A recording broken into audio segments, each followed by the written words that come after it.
People work so long, it's so hard to push that, I don't want to say death date, but that end time further out. But if I keep working and working, I know, I'm going to do another 5 years, this gap gets shorter and shorter. That's the time where I get to enjoy. I'm trying to find a way to expand that. So the closer I stop working, the more I get to live in that zone of, I guess, freedom. It's not that I'm running away, it's I'm running towards this life that I see and I've gotten a taste of.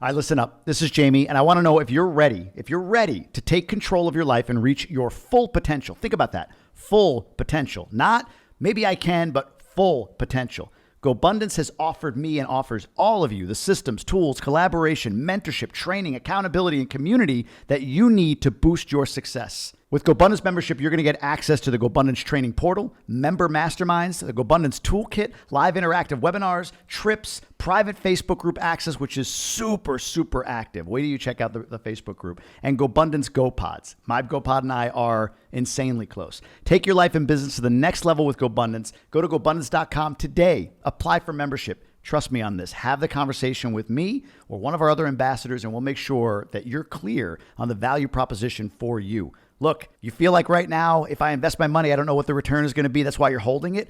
Better to invest in the one asset that has returned you over and over again, the maximum return. And that's investing in you and the community around you. Gobundance.com. Make sure you apply today. Enjoy the rest of the show. What's going on, everybody? Welcome to the show. Today's guest, Rickey Rodriguez. He's a fire chief, a husband, a father, an entrepreneur, an investor. And I got to know him down here in Punta Cana. He came down for my midlife entrepreneur mastermind back in January, I think it was, of 2023. Amazing guy and an amazing wife, Jenny, who we'll talk about as well. So Rickey, brother, welcome. Thank you, Jamie. I'm excited to be here. Honored, man, and honored for our friendship.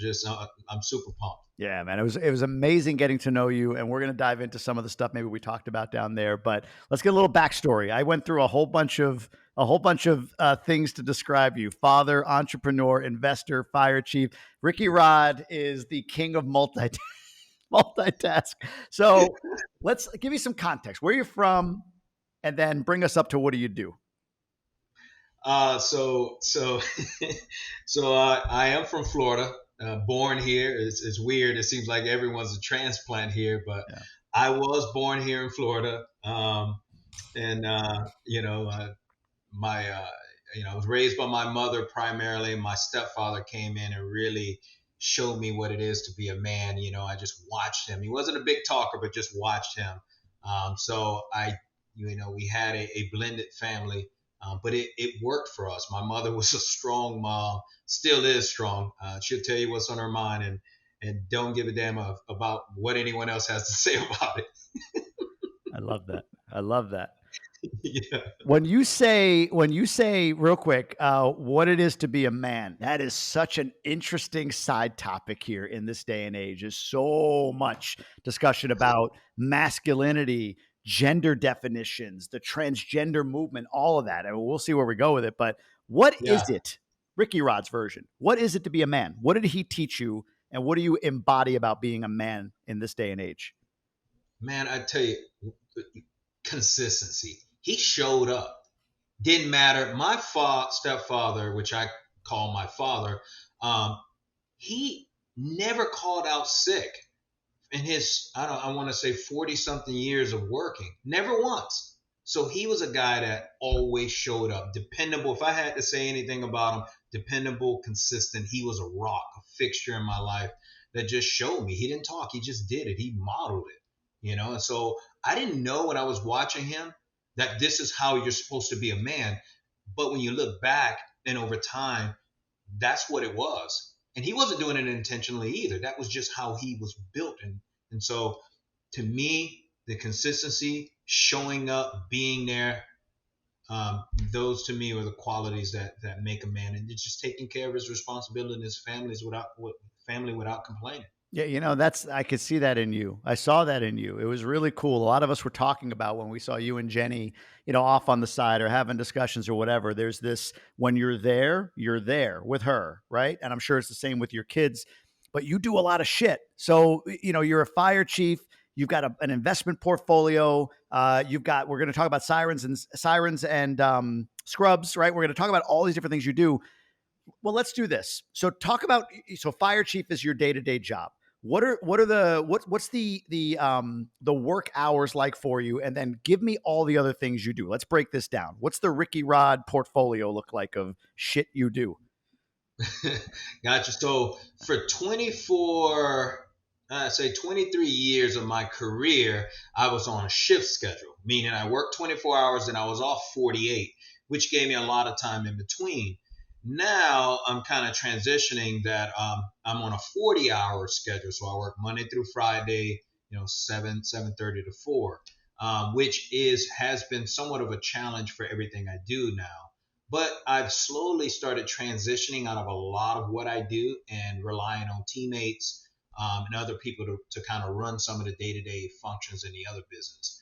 Um, if I was beginning from the beginning, trying to build a portfolio, I could have never done it on the 40-hour shift. So that's kind of how it looks now for me. Throughout the day, phone calls come in, and it's usually just for approval or stuff like that. Hey, we got this. But software, what I implemented in our real estate portfolio, has really taken off and really kind of streamlined some of what we do. For instance, like maintenance requests, they go to about 5 of us: myself, Jenny, 2 property managers, and my bookkeeper. And then those assignments just start to happen without me physically being there. So I don't really have to do a lot on the day-to-day stuff now. And so I would say, as far as the day-to-day with the business stuff, I've scaled back big time, but trying to move forward, I'm still trying to define that. Well, what is it? How What I'm you gonna say move your forward. portfolio? What does your portfolio look like right now? I'm up to 34 units. Two of those are short-term. The rest are single-family and multifamily. STR. Okay. And you have a property manager, or does Jenny get involved at all? Your wife get involved at all in the business? So I do have a property manager. I've since let 2 of them go. They just wasn't performing up to our standards anymore. So right now, software does the bulk of the management, and we kind of step in here or there when we need to. Jenny does help. She's not full time, and Jenny doesn't want to be responsible, but she'll step in and help when she needs to. And she's really talented at it, but it's not something she does full time. What's the software that you're using that allows you to sort of systematize? Like, what are those solutions that you put in place? Yeah, it's Rent Ready. It's been great. Rent Ready has been awesome. We just absolutely love it. What does it do? What's the value of it? So you plug all of your properties in there. You can sign leases through there. You can send them lease. It's a portal. They can go inside the portal. It's on their app. Excuse me, it's an app on their phone. They can see when rent is due. You can assign late fees. So late fees automatically generate. So before, you'd have to remind them, hey, well, you owe $100 late fee, and then try to collect that, and you forget. It keeps track of all of their transactions.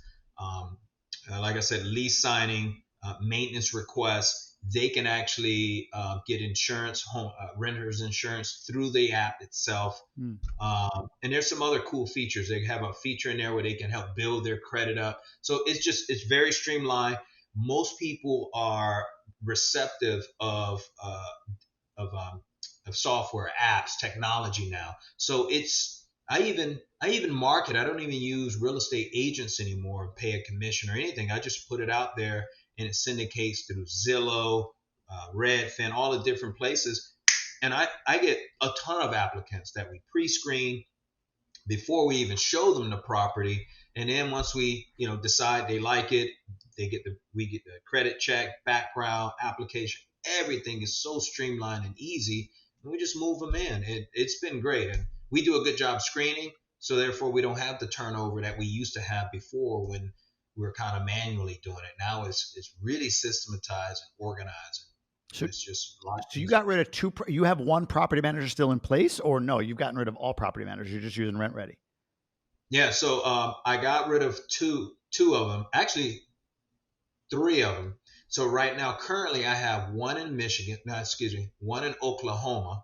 The one in Michigan, she was awesome, but she was building her own company, so she decided to pivot away. But that is being managed on software only, which was scary at first to imagine, but the software does it. I mean, I'm here in Florida and it's up in Michigan. And then the properties here around me, we just manage them with the software, and collectively, myself, Jenny, um, and then my property manager that manages my stuff out west, around Lake Okeechobee in that area. So it's actually worked. It's been great. I love it. I love it. You are still a nurse? I am still technically a nurse. So I tried to let it go a few years ago. My kids was like, "Dad, what the hell wrong with you? Are you crazy? You work so hard to keep it." But I really loved being a nurse, but it got to a point where it just took too much of my time, between 24 hours at the fire department and 12 hours on my off days. I had no time to really be at home. And then at that time too, I was really building my portfolio. So I tell people, I said, man, I bought my bandwidth back. So when, no shit, James, as soon as I retired from, or resigned from the hospital, in less than a month, I bought a sixplex because I could think. And then I think about now that decision. I bought that sixplex for 170. It's probably worth well over 800 now. So that decision to stop working as a nurse, even though I really loved it, loved the team, built so many friends, and as part of that Sirens and Scrubs meetup group that we'll talk about later, that's another community, another tribe over there. So I have several tribes, and I love them all equally. All right. So now let's talk about this then. So the thing I learned about you being down here was the do, right? Like it seemed like every topic that came up, you're like, oh yeah, I'm that too. Like when we were talking, oh nurse, oh yeah, no, actually I'm a nurse as well. Like, oh okay, firefighter. You know, you've got these 34 units, and then you've got how many? Is it 4 kids? Three. 3 kids, right? 3 kids, and how involved you are, and you and Jenny, how you do these vacations together and everything. It's like, it's one of those, you're the quintessential guy you ask, like, where do you find the time, right? So you made this trip down here. I think you're what, 2 years? How long are you from retirement? Four. 4 years from retirement. And give us, if you don't mind, give us the sense of that, like percentages of what, or whatever. So in 4 years, when you retire, what does that mean? Why 4 years? Yeah. So with every fire department is different, but mine happens to be at 25 years of service, or if you reach a certain age, you can retire with full benefits. Anything short of that, you're penalized a certain percentage. Um, and so for me, at 25, I can leave with a full pension and be done. So that's why I'm trying. I'm my my goal is to stay and finish it. What would be the difference between retiring today and retiring full pension? Like numbers, dollars a month, if you're willing to share. Yeah. So I calculated it. It'd probably be like between $7,000 to $9,000 a month hit. Wow. So it's that big a dip. So if you and every year that you stay, that gets a little short, a little tighter, a little tighter. So you mean Like the as far as the like penalty? in a year it'll be Yes, like 5,000, and 2 years it'll be like 3,000, and 3 years it'll be like two. correct. Okay, got it. No, no, no. So the longer, the earlier you retire before reaching that, the more penalized you are. Right, right, right. So right now I'm at 4. So say for instance, if I wanted to leave right with 2 years remaining, then it'd be less of a hit That's my for me. point. Yeah, yeah, yeah. So the Mhm. closer you Yeah, get to yeah, 4 years from now to your 25 correct. year, the less that gap is. That gap closes a little bit. Exactly. Got it. Okay. So you've got that. What about health benefits and all of that? Where does that shake out? It's tremendous. I mean, I think, you know, we probably have premier, benefits as far as healthcare. I mean, we get checked. We have to, every year firefighters have to get a comprehensive physical. So if I don't know what the value will be if we were to figure out what a value is, but it would be a lot. I mean, it's a huge value to current firefighters. And then when you retire, what do you do about that? And that's a major thing to think about and consider also is, can you continue with those benefits? If you retire today versus 4 years from now, is there a difference in what you get from a health benefit perspective? Uh, yes and no. I would say Yes, only because there's certain benefits that we accrue that help supplement your insurance when you retire. So the longer I work, the larger that supplementation is. So, but me leaving 2 4 years is not going to be nearly as detrimental as if I left on the pension side of Right, right. Got it. So the pension's the bigger it. play. It's not so much the you're talking, 8, 9,000 a month. So that's what, 90, 100 grand a year, essentially, in pension that if you quit today, you'd give up. Okay. So that leads me to the question I asked you on the beach at one point. I don't know if you ever answered it. So I'm going to ask you here. So I hosted this mastermind, right? Midlife entrepreneur. And the idea of it was, hey, people that are making a good buck, good living, they're doing what you're doing. They've got the ability with their investments to consider walking away from a job that may be anywhere from completely unfulfilling to, yeah, it's just not my passion anymore, right? I've got other ambitions. We'll talk about sirens and scrubs and all that stuff, right? But so you came, and I'm looking at like, all right, well, you're 4 years away. You've got a plan with your pension. You've got the health benefits that you have under consideration. It sounds like it's not a big a hit if you left today versus 4 years from now, and you've got a portfolio you're building. So the question I asked you was, why are you here? So why did you come down? Why did you invest time, energy, money, all of that in coming down to, besides the beauty of it? That can't be your answer. They're coming down to Punta Cana and hanging out with me and a bunch of other cool people on this midlife entrepreneur mastermind. So, I like to explore, right? And I always say you don't know unless you try, right? And so, to be quite honest with you, I thought about a life, and here's what, and I've said it before. I'm not running away from my job. I love my job, but I'm running towards this future that I see with myself and Jenny. Um, and Jenny is, honestly my soulmate. I don't know a life without her. So how do I get to that point where I spend more time? And I like to use like the, timeline of life. And I go, people work so long. It's so hard to push that, I don't want to say death date, but that end time further out, right? But if I keep working and working, I know, I'm going to do another 5 years. This gap gets shorter and shorter. That's the time where I get to enjoy. I'm trying to find a way to expand that. So the closer I stop doing, or stop working, the more I get to, live in that zone of, I guess, freedom. And so it's not that I'm running away, it's I'm running towards this life that I see and I've gotten a taste of, and I can probably sustain with all my other investments and then possibly grow beyond that. I know I'm missing a key ingredient or two to really, take off to a place that I never thought possible. So that's kind of why I went, to be honest with you, Jamie.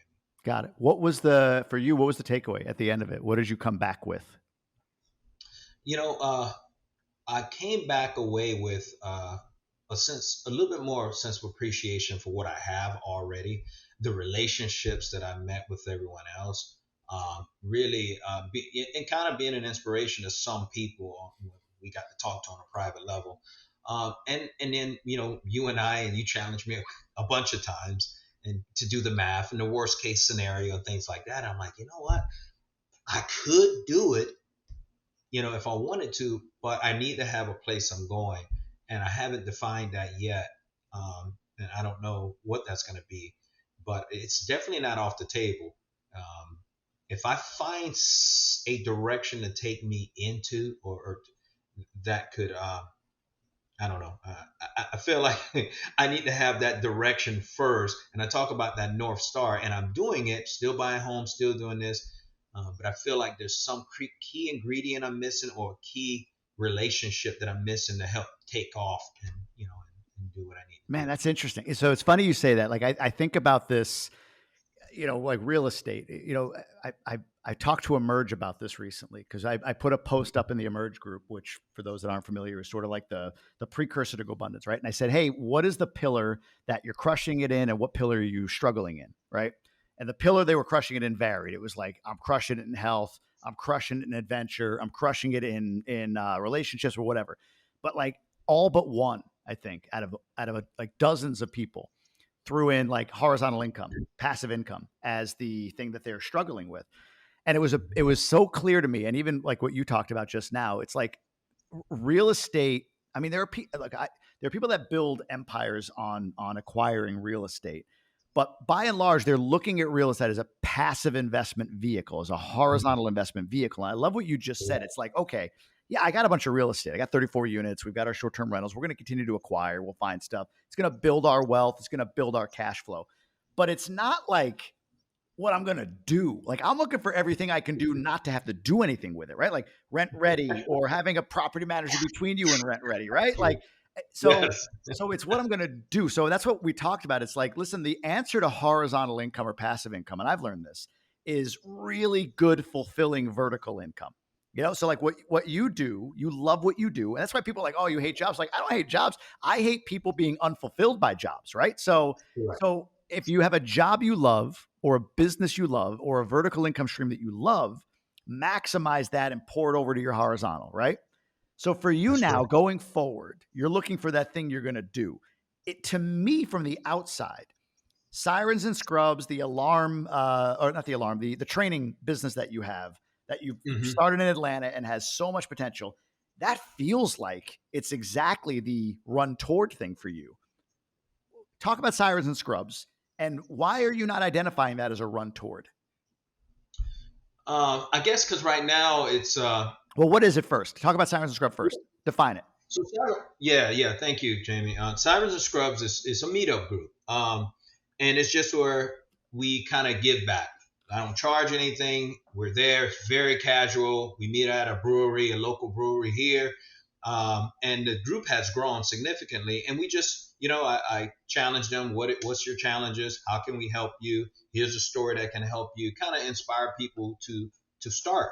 And we've had several people that have purchased their first home. Like the last two meetings, or this last meeting, I brought my entire title company that I use. So the lawyer, the title agent, it was pretty cool. So if you had any questions about title related, issues, they were there. So I think for me, it's just a way to gather and to kind of give back to people. But I do see that.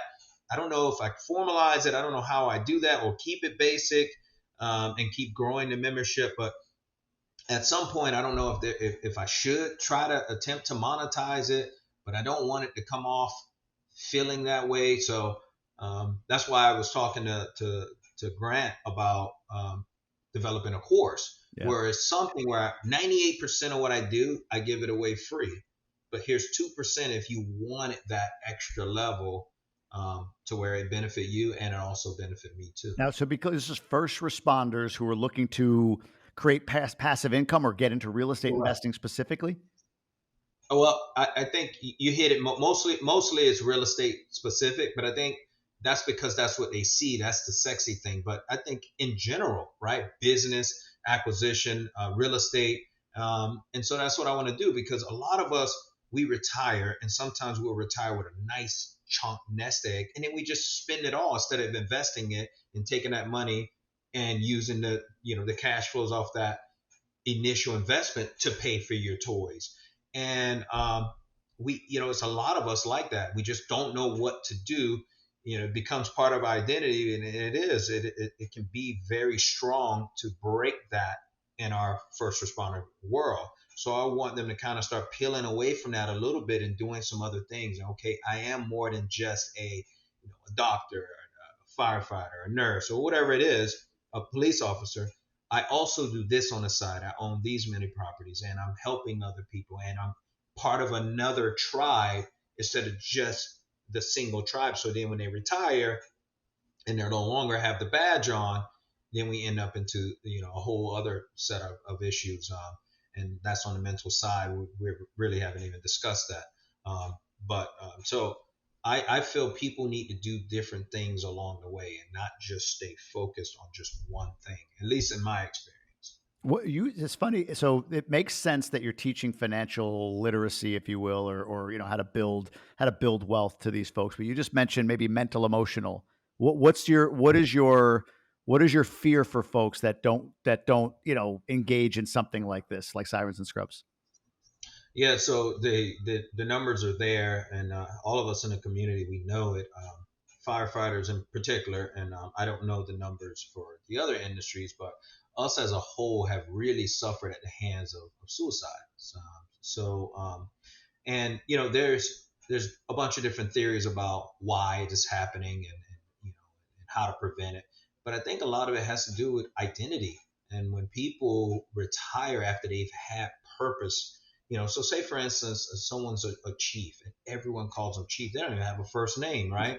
Then they retire and it's just like, who are you? You walk into a station, no one even knows you. So you get a lot of satisfaction from that identity. And I think once you rip that apart, uh, there's an unintended consequence to that. So I know a lot of folks have really been trying. What are you going to do after you get out of here? How are you going to identify yourself in the next phase of your life? And that is a major issue within our community right now. Is suicide. What's the size of this community that you have? The Sirens and Scrubs. How big a group?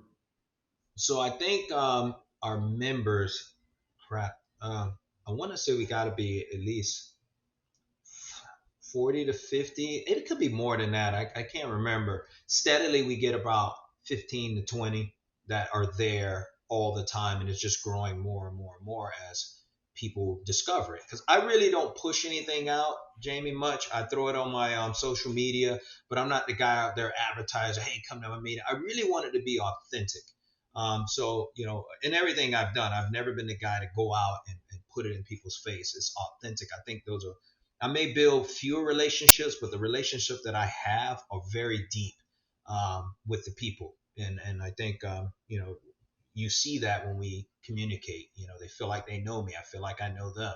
So, like the whole 10X book we were reading and the one you gave us talked about quality versus quantity. Yeah. And so, yeah, I'd rather have a few less people in my tribe, but very strong quality individuals. Makes sense. What's when you say, how do you do that count? Is that like in a Facebook group or on meetup.com? Like what's that 40, 50? Yes, it's on meetup.com. Got it. Mm-hmm. Got it. Yeah, and it's in there. I could easily look it up. I can't remember at the time. I mean, right now, but it's in meetup.com. Have you thought about, because I know you have what's the alarm business that you have? What is that? Just talk about that real quick. So no. What I have, the other business is it was a coaching. It's for firefighters do their promotional testing. That's right. That's So right. Testing. Yeah. Okay. Got it. So to be clear, so firefighters have to do certain tests, right, in order to keep their certification or whatever. And you have developed a business that teaches them how best to. It's like the real estate test. People, agents, like have to take a real estate test. You got to take these like 40 hours worth of training, but you've developed a company that just helps people get past the test. Yeah, so it's really not as formal as I would like to, and I keep threatening to do it. So it's people that want to promote up the ranks. So lieutenant, captain, battalion chief, and and a couple other positions between there. And it's very ultra competitive.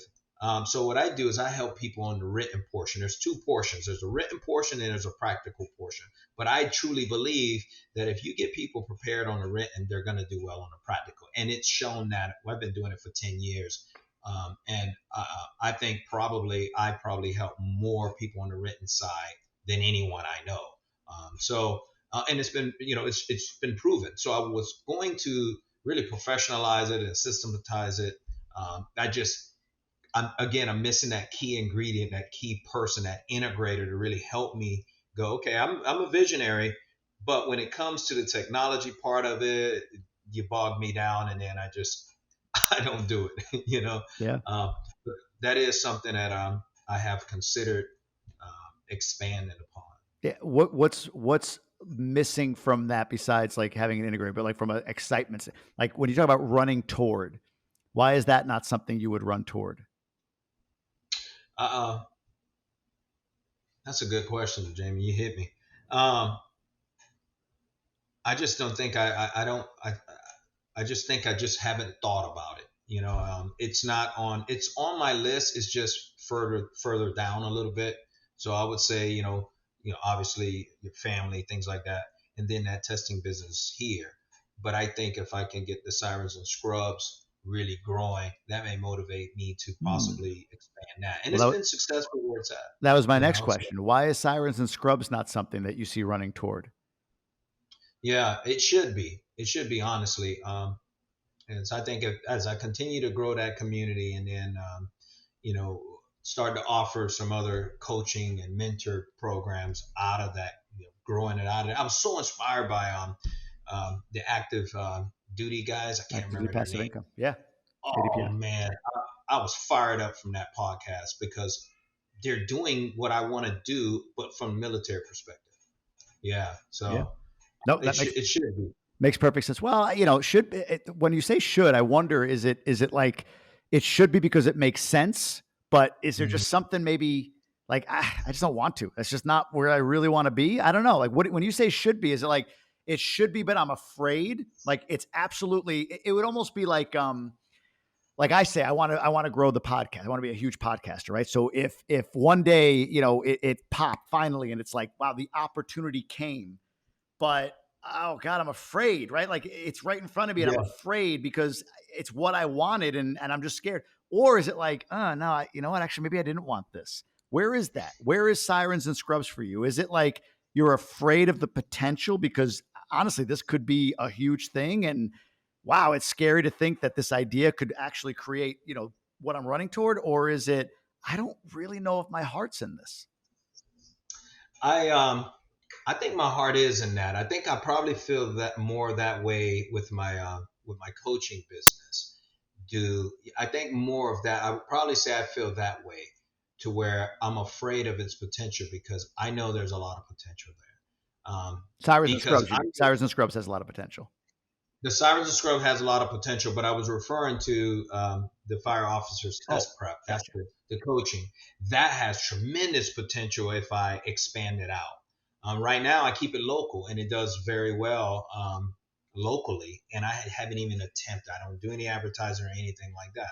So if I was to put effort there, but I think it's what you said. Um, am I afraid of it growing so big, and now I have to manage that? Probably, yeah. Interesting. I think so. Do you have so this group on Meetup? Do you have any sort of have you captured them off of Meetup? Do you have their emails? Do you have anything like that or no? Just their Instagram and stuff like that. I haven't even started capturing the emails or anything. If I learned a lesson because I had multifamily and more, and ADPI is like they're the structured version of what I was creating with multifamily and more. We had like 21 chapters. We had 16,000 members across multiple Facebook groups. No emails, maybe a thousand email addresses, right? So never thought of that end game with it. It was just like you just said, almost the same thing. It was like I love just putting these events on. I love giving back. We had a Facebook group. I'd go live in that Facebook group and just talk about topics. We do like a virtual webinar once a month, which was the only way we mistakenly got Facebook.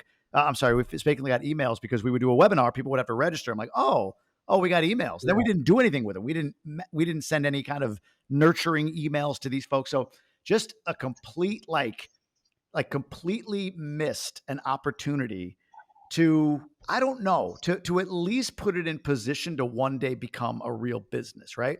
And Yeah. ADPI didn't do that. ADPI actually looked at it very intentionally, whether it's Eric or Tim or any of these guys, and said, okay, we're building something. Let's get these people out of Facebook. Let's nurture them. Let's give them products and services that mean something to Mhm. them, that are valuable. And then, yeah, of course, they extract value as a result. And what I see with what they did, because I was in the exact same space as you, my initial thought was, I don't want to. I don't want to be that guy. I don't want to be that guy that makes money off of people for putting together this or just come to my meetup, whatever. It's no big deal. It's my give, right? It was such a high and mighty sort of thing. Yeah. But what I see with Eric, what I see with Tim, what I see with I'm missing Adam Labar, all these guys, right? These are all Gobundance guys, so I've gotten to know them. Is what it's done is it's allowed them to spend all of their time in service to these folks, right? Who are, by the way, they're gonna spend money somewhere. So like I didn't understand like right now I'm seeing, and I wasn't at this guy's level, but I'm seeing like there's a student of Brad Sumrock's that just lost 3,200 units in Houston, and yeah, he got foreclosed on. It's a terrible story. My newsletter actually just wrote about this, but I 3,200 gotta units live. foreclosed on in Houston, right? And I don't know if Brad Sumrock has anything to do with why, like his teachings. I have no idea, but people are making that connection. And I've heard stuff that, like some of these gurus or whatever. And I'm not that guru, but my point is like people spend 30 grand to do things with Brad Sumrock, right? They're going to invest their money somewhere. And I know who Yes. I am. I'm a good person who wants the best for others. And I'm going to my own detriment, over Hmm. deliver. Like if you pay Hmm. me 5,000, you're going to get Absolutely. 20, right? You pay me 30, you're going to get 80. And I know that's you as Hmm. well. And the mindset shift for me was like, okay, I'm not this guy that's going to ask you to pay me for my time. And I'll be honest with you, I don't know if you've had this, but it was fucking frustrating at times because then people didn't value what I did put together. I'd have an event and everybody's RSVPing. I'm ordering food out of my pocket, right? And then last Yes. second, oh, I can't make it. I'm like, I should charge everybody Mhm. $10, $20 in Yeah. advance, right? Like just Yes. because they're going to come then, right? Like, so anyway, once I got past that, it was a realization. Now I have it with Emerge where it's like, look, yeah, I'm charging money, but I have to because I can't serve people who aren't going to invest how I have in me and Correct. doing what I do, right? I just can't. And if there's anything I can do, like this affords me the ability to spend my time with you where I couldn't with my multifamily and more business because it was just like a little hobby that grew to 16,000 members, right? So you're at the early stage, man. You got to find a way, and it's not that I know. hard, but you got to get these folks off of Meetup, get their email addresses, have something where you serve these folks, like nurture them on a weekly or monthly basis with really, really good content.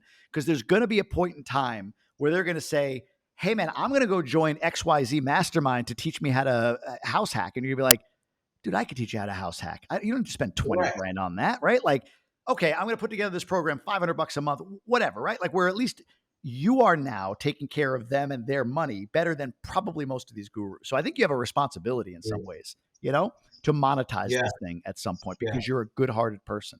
That's my rant. I love it, man. Dude, you're in my head. You are in my head, Jamie. Why? What is I'm it? not alone. What is that? Has this been going through you? Oh, dude, for years. So I'll tell you. So on that fire officer training, I did implement that Yeah. because years ago they would pay when they get there, and I got I can't believe he's charging, and I'm like, listen, people value what they pay for. If Yeah. you don't value it, like you said, they don't come. So then I added another wrinkle where I said, okay, well, you got to pay up front.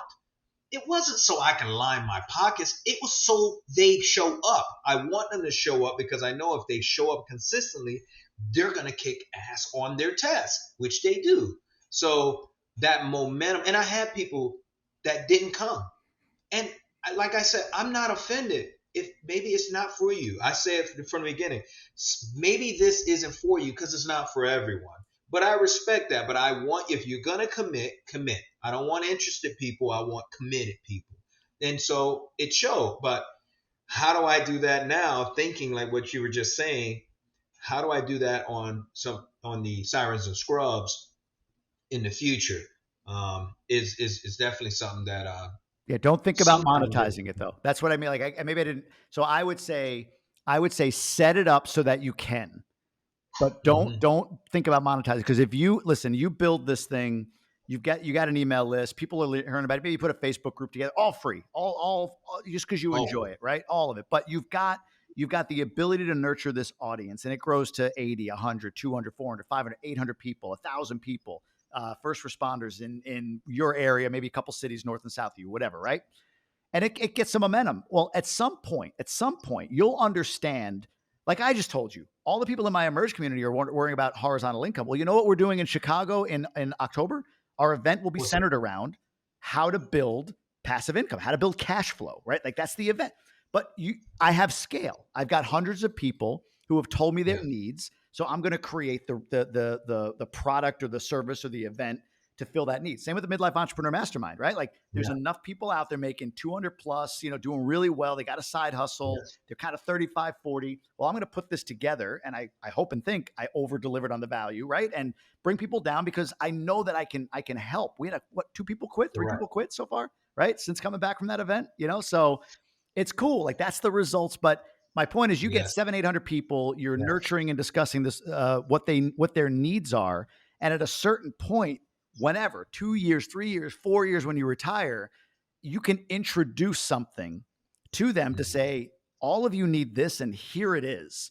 And I'll tell you what, Mhm. from a monetization standpoint, if you wait that long, you'll make more money than if you tried to monetize in 6 months or in a year. Like it's a snowball. The more value you Yes. build, the more demand you build for you. When you do say, Mhm. okay, here's my offer, boom, you're going to have your raving fans come right after you with it. So I think you should build it to plan for monetization, but don't put the pressure on yourself right now of monetization because I think this is your run toward. Thank you, brother. That just it felt like it just some weight just dropped off, so I feel a lot lighter now. Yeah. Well, it's a lesson I learned the hard way and I just let that community go. I just let it like whatever. It's too big and messy to try to rein in now. So the heck with it. So Yeah, hopefully that helps you or anybody that's listening. it So thanks. does. It does. Tell me about Jenny and the kids, man, because this is one thing. All that you do, look, you're 100 push-ups a day. You could see it. Rickey Rod's in shape, right? Fire chief, you're a respected guy. You've got these multiple businesses, Sirens and Scrubs. Like you're just you're constantly moving and going forward. But man, we saw it. Every one of us there, like when Jenny was in the room, everything stopped for you. Everything stopped. It didn't matter if Jenny was going to be late, you were going to be late with her. It didn't matter if Jenny wanted to sit on a chair outside, whether people were talking, you were sitting on a chair outside with Jenny, right? Like everything stopped. Talk about the relationship part for you because that's a tough balance for most. How do you what do you do? What systems or processes or whatever it might be? How do you make sure that that stays front and center? How do you keep because you've been married what 20 how many years? It's been 20 plus years, but we've been together for 34 years. That's right. So you've been together like all of your lives essentially. You're only in your 40s, man. So right, so you've been together forever and still like you've got that like teenage like cuddle love thing which is incredible. So talk about that. How does that's your superpower, your relationship. So how do you prioritize that? How do you keep that front of mind? Man, I tell you, she's above everything else. She's number one, and it's always been that way. And whenever there's any doubt, she's the bullseye. I used to tell my kids the whole bullseye going out. The red dot, that's Jenny and I. That's your mom and I. You guys are on the next ring, Hmm. right? Plain and simple. Because now that I've seen this, and back then I go, when you guys get older, myself or mom are not going to be the first thing you think of. You're going to think of a number of other things. But mom and I are always going to be there together when you guys leave. And we have out of the three kids, two out of the three are gone, right? So I've always put Jenny first. She's always put me first. Even when we had kids, and I know people say, well, kids come first, and I used to hear that all the time. My kids are most important thing. No, they're not. Your spouse needs to be because your kids at some point leave. Right? Then when they hit their teenage years, it's volatile and they can pit you against each other. But when you are unified like that, they can't splinter you. And so we've always done that. I've always done that with her. So I always say, if it's going to, I run it through this filter. If it's going to take me away from Jenny, I can't do it.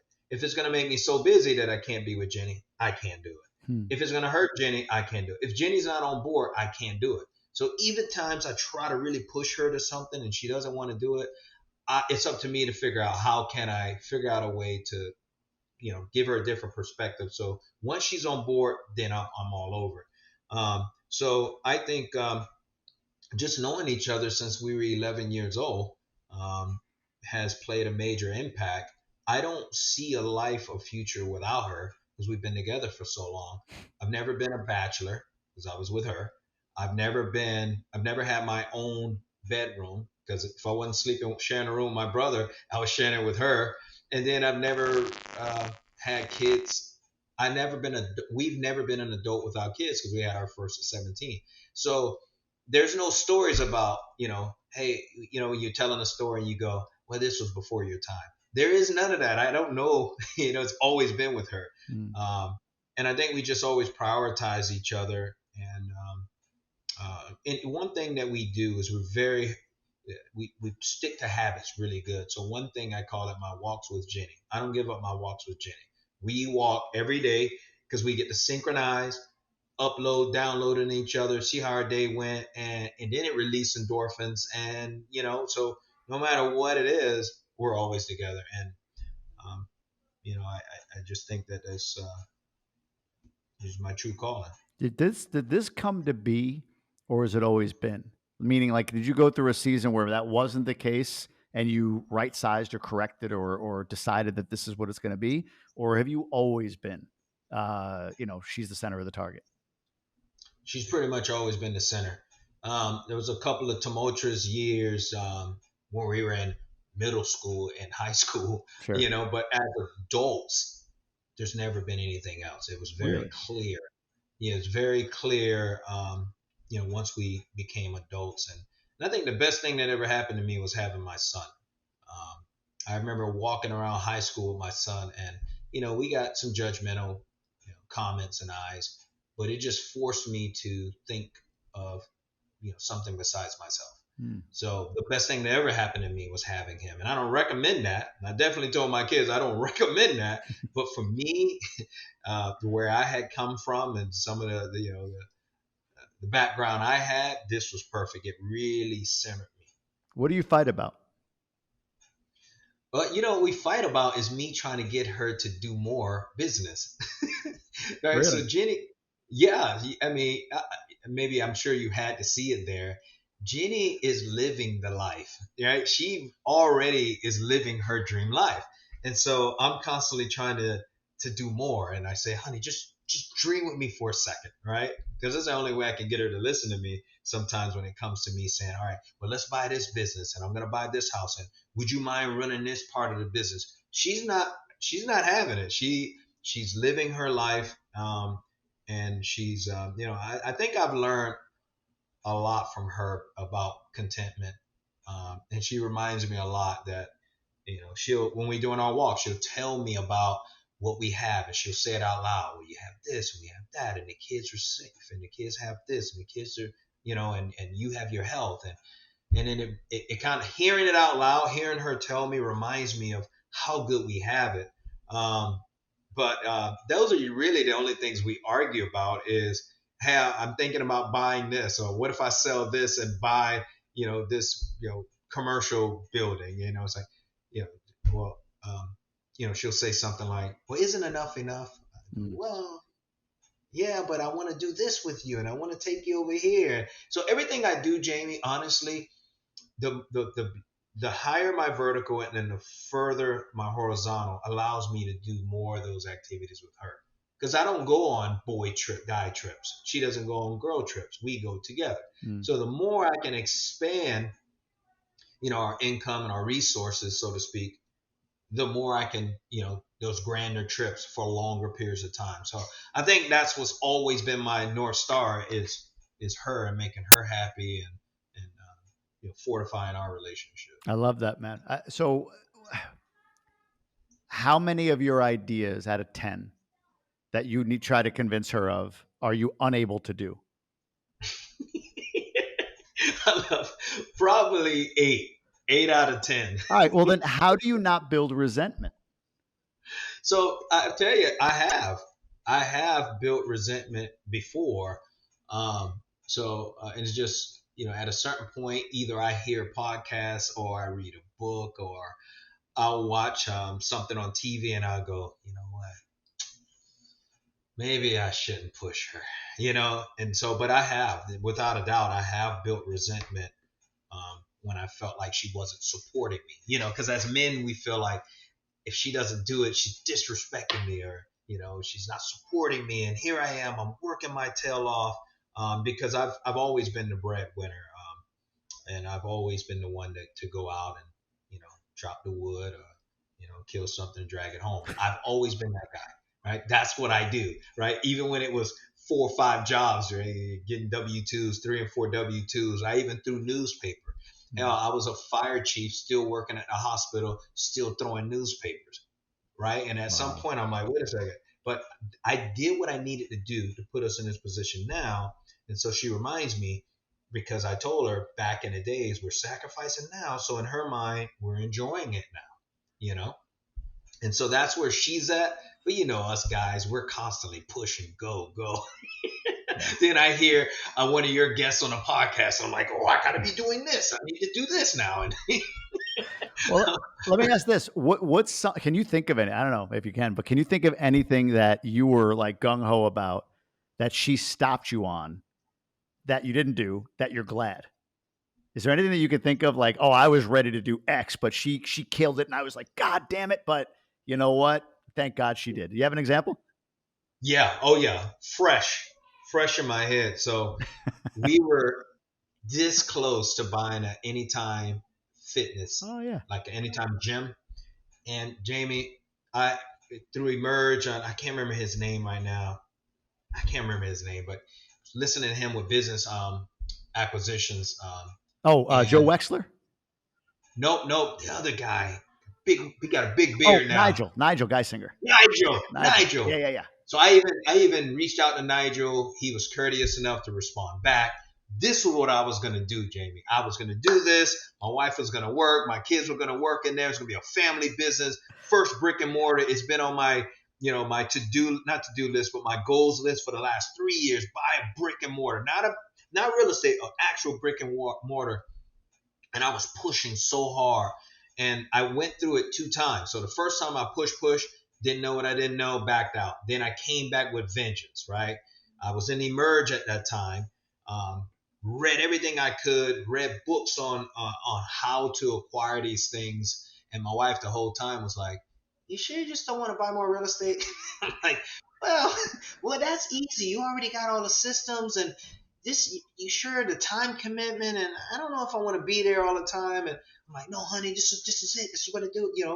And so I pushed it to the very end. I had the business all sold up. I mean, it was done, but I could not lock in the lease agreement on the property itself that the same owner owned. So he owned the business and the property. And I was hoping to do some seller financing and get out, but he did not want to sell the business. And so when I started to understand how to look at a lease contract, dude, I was going to be losing my shirt in like 2-3 years as this, triple net kept increasing in fees. He would have just eroded my profits, and I would have been paying him, with a losing business. So she kept pointing that out to me, and once I'm glad I didn't go through it. She made the final decision. How'd you learn the lease thing? Like, where'd that come from? Like you said, when you learned about the lease, where'd that come from? So yeah, I just started Googling. It's nothing crazy. I Googled it. I got on like Bigger Pockets, doing on the forums, anything I could to try to understand, triple what's normal in this size building.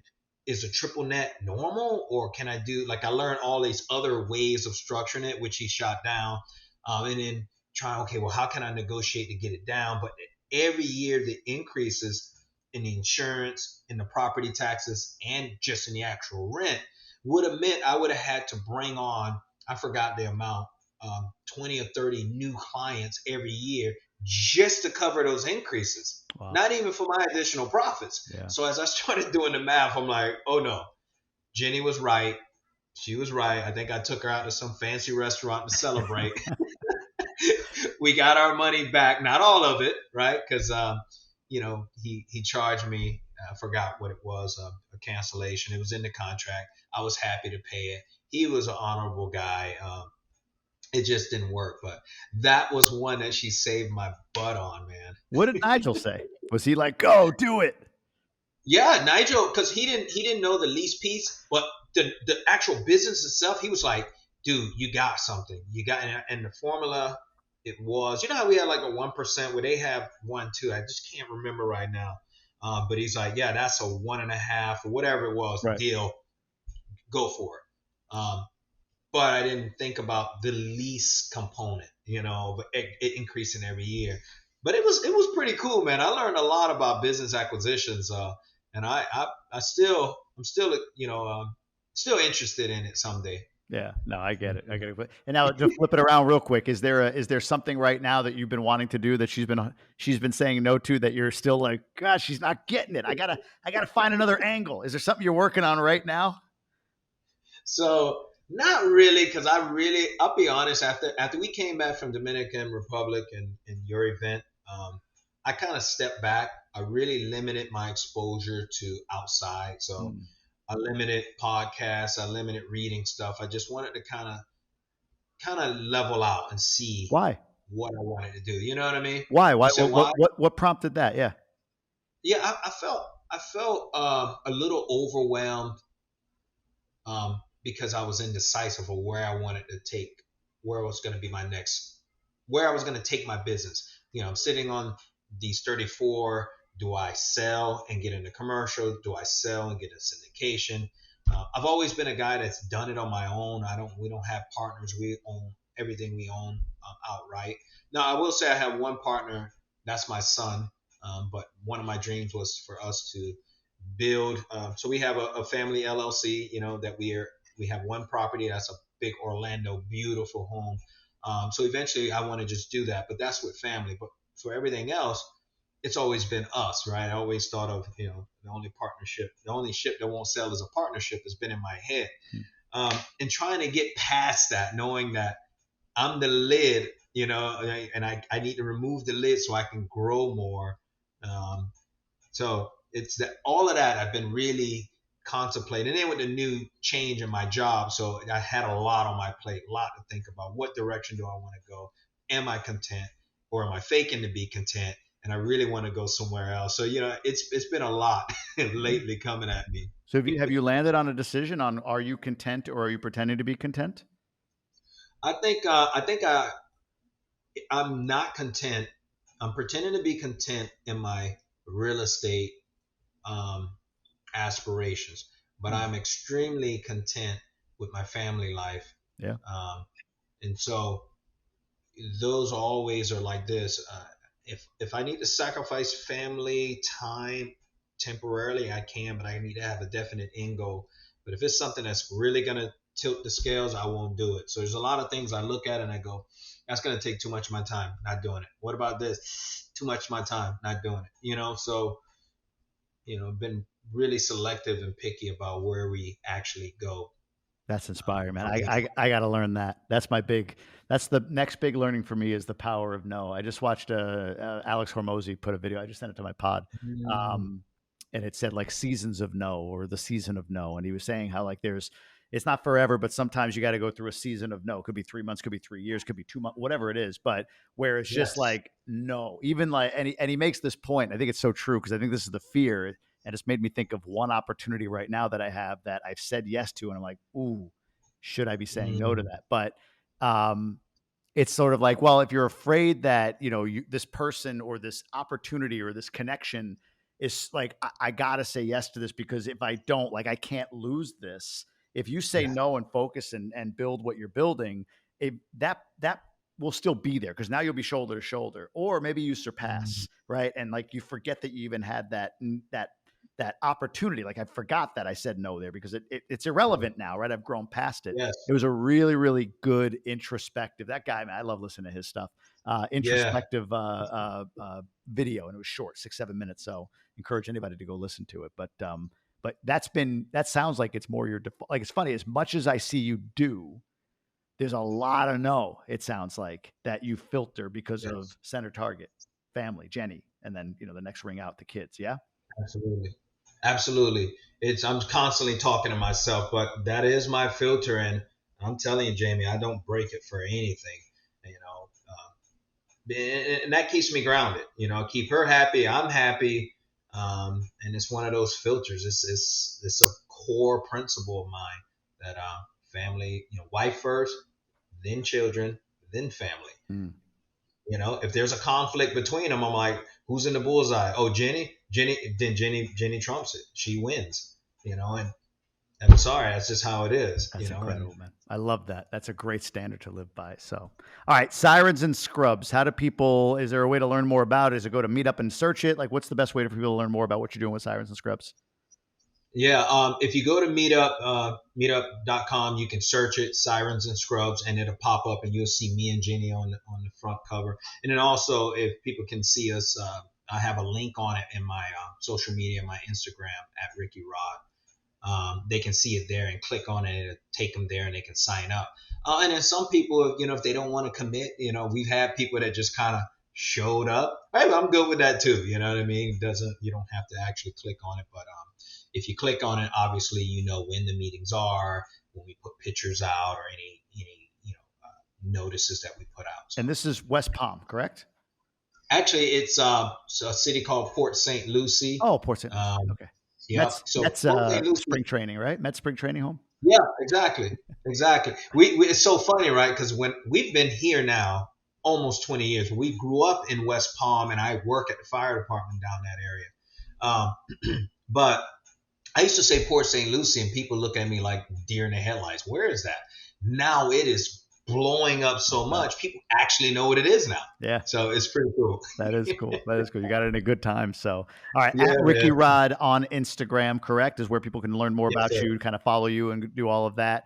Brother, man, I appreciate you doing this. I was excited to get you on. It was really cool getting to know you and Jenny down in the DR. So, when we talked about, like, you're like, yeah, I'm trying to get on podcasts. I'm like, then let's go. I want you on Tribe of Millionaires because I want to hear your story. And I mean, I just think you offer so much in terms of the relationship piece and all of that, and just the discussion about the power of no. Now, I just hope that you look at Sirens and Scrubs as something to build toward eventually maybe monetizing, but we shall see. So appreciate you, brother.